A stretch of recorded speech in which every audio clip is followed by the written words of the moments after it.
ദൈവത്തിന് സ്തോത്രം.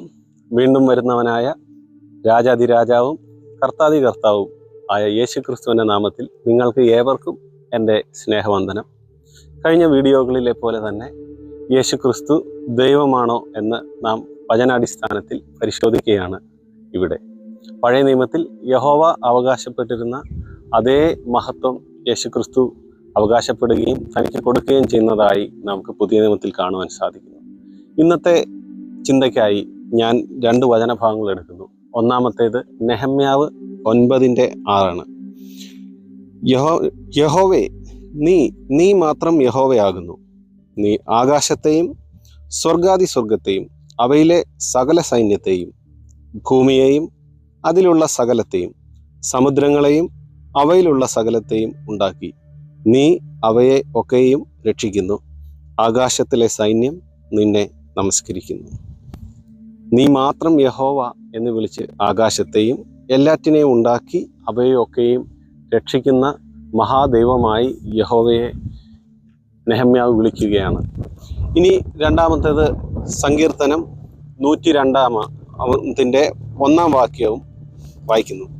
യഹോവേ, എൻ്റെ പ്രാർത്ഥന കേൾക്കണമേ, എൻ്റെ നിലവിളി തിരുസന്നിധിയിൽ വരുമാറാകട്ടെ. അതിന് താഴേക്കുള്ള വാക്യങ്ങളെല്ലാം തന്നെ യഹോവയോട് വിളിച്ചുകൊണ്ടുള്ള വാക്യങ്ങളാണ്. അതിൻ്റെ 27, 26, 27, 28 വായിക്കുവാനായിട്ട് ഞാൻ ആഗ്രഹിക്കുന്നു. 25 മുതൽ വായിക്കുവാൻ ആഗ്രഹിക്കുകയാണ്.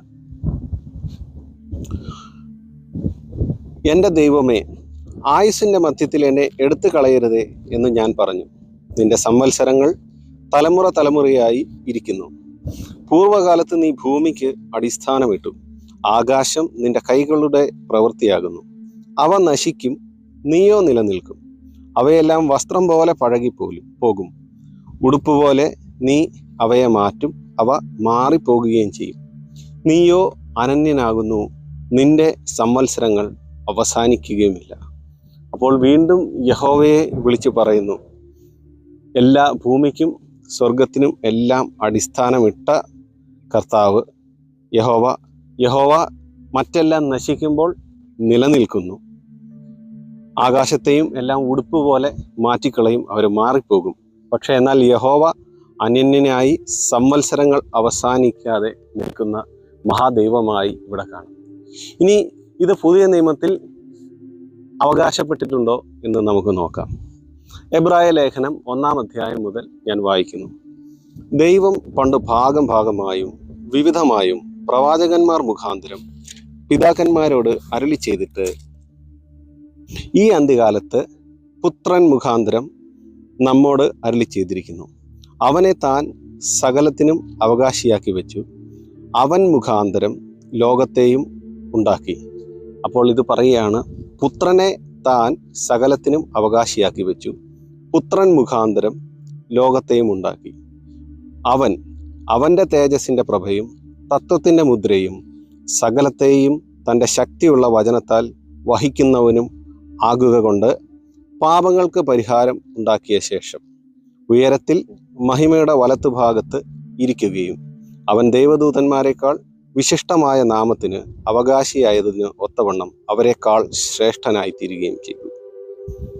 അപ്പോൾ പുത്രൻ പിതാവിൻ്റെ തേജസ്സിൻ്റെ പ്രഭയും തത്വത്തിൻ്റെ മുദ്രയും സകലത്തെയും തൻ്റെ ശക്തിയുള്ള വചനത്താൽ വഹിക്കുന്നു, അഥവാ നിലനിർത്തുന്നു എന്ന് എബ്രായ ലേഖനം പറയുകയാണ്. ഇനിയും നമ്മൾ മുന്നോട്ട് വായിക്കുമ്പോൾ നമുക്ക് കാണാം, നീ എൻ്റെ പുത്രൻ, ഇന്ന് ഞാൻ നിന്നെ ജനിപ്പിച്ചിരിക്കുന്നു എന്നും ഞാൻ അവന് പിതാവും അവൻ എനിക്ക് പുത്രനുമായിരിക്കും എന്നും ദൂതന്മാരിൽ ആരോടെങ്കിലും വല്ലപ്പോഴും അരുളി ചെയ്തിട്ടുണ്ടോ? ആദിജാതനെ പിന്നെയും ഭൂതലത്തിലേക്ക് പ്രവേശിക്കുമ്പോൾ ദൈവത്തിൻ്റെ സകല ദൂതന്മാരും അവനെ നമസ്കരിക്കണം എന്ന് താൻ അരുളി ചെയ്യുന്നു. അവൻ കാറ്റുകളെ തൻ്റെ ദൂതന്മാരും അഗ്നിജ്വാലയെ തൻ്റെ ശുശ്രൂഷകന്മാരും ആക്കുന്നു എന്ന് ദൂതന്മാരെ കുറിച്ച് പറയുന്നു. പുത്രനോടോ, ദൈവമേ, നിന്റെ സിംഹാസനം എന്നും എന്നേക്കുമുള്ളത്. നിന്റെ രാജത്വത്തിൻ്റെ ചെങ്കോൽ നേരുള്ള ചെങ്കോൽ. നീ നീതിയെ ഇഷ്ടപ്പെടുകയും ദുഷ്ടതയെ ദ്വേഷിക്കുകയും ചെയ്തിരിക്കാൻ ദൈവമേ, നിന്റെ ദൈവം നിന്റെ കൂട്ടുകാരിൽ പരമായി നിന്നെ ആനന്ദ തൈലം കൊണ്ട് അഭിഷേകം ചെയ്തിരിക്കുന്നു എന്നും. അപ്പോൾ ഇവിടെ നമ്മൾ വായിച്ചാൽ മനസ്സിലാക്കും, പിതാവ് പുത്രനെ വിളിക്കുകയാണ് ദൈവമേ എന്ന്. പുത്രനും പിതാവും ഈക്വൽ റാങ്കിലുള്ള ദൈവമാണെന്ന് നമുക്കിവിടെ നിന്ന് മനസ്സിലാക്കാം. മുന്നോട്ട്, കർത്താവേ, നീ പൂർവകാലത്ത് ഭൂമിക്ക് അടിസ്ഥാനമിട്ടു, ആകാശവും നിന്റെ കൈകളുടെ പ്രവൃത്തിയാകുന്നു. അവ നശിക്കും, നീയോ നിലനിൽക്കും. അവയെല്ലാം വസ്ത്രം പോലെ പഴകിപ്പോകും. ഉടുപ്പ് പോലെ നീ അവയെ ചുരുട്ടും, വസ്ത്രം പോലെ അവ മാറിപ്പോകും. നീയോ അനന്യൻ, നിന്റെ സംവത്സരങ്ങൾ അവസാനിക്കുകയും ഇല്ല എന്നും പറയുന്നു. അപ്പോൾ യഹോവയ്ക്ക് 102-ാം സങ്കീർത്തനത്തിൽ കൊടുത്തിരുന്ന അതേ വിശേഷണങ്ങൾ ഇത് പുത്രന് കൊടുക്കുകയാണ്. അവൻ അനന്യനാണെന്നും സംവത്സരങ്ങൾ അവസാനിക്കുകയില്ലെന്നും ആകാശവും ഭൂമിയും എല്ലാം തൻ്റെ കൈകളുടെ പ്രവൃത്തികളാണെന്നും. യേശുക്രിസ്തു നമ്മുടെ മഹാദൈവമാണ്. അവൻ നിത്യജീവൻ ആണ്, നമ്മുടെ സത്യദൈവമാണ്. ഈ വചനങ്ങൾ നിങ്ങളോട് പരിശുദ്ധാത്മാവ് ഇടപെട്ട് അവനെ നിങ്ങൾ സ്നേഹിക്കുവാൻ, യേശുക്രിസ്തുവിനെ അറിയേണ്ടതുപോലെ അറിയുവാൻ, അവനെ നമ്മുടെ മഹാദൈവമായി സ്തുതിക്കുവാൻ, അവൻ്റെ വരവിനായി പ്രത്യാശയോടെ കാത്തിരിക്കുവാൻ നിങ്ങളെ ഏവരെയും കർത്താവ് സഹായിക്കട്ടെ. ഏവർക്കും യേശുക്രിസ്തുവിൻ്റെ നാമത്തിൽ എൻ്റെ സ്നേഹവന്ദനം.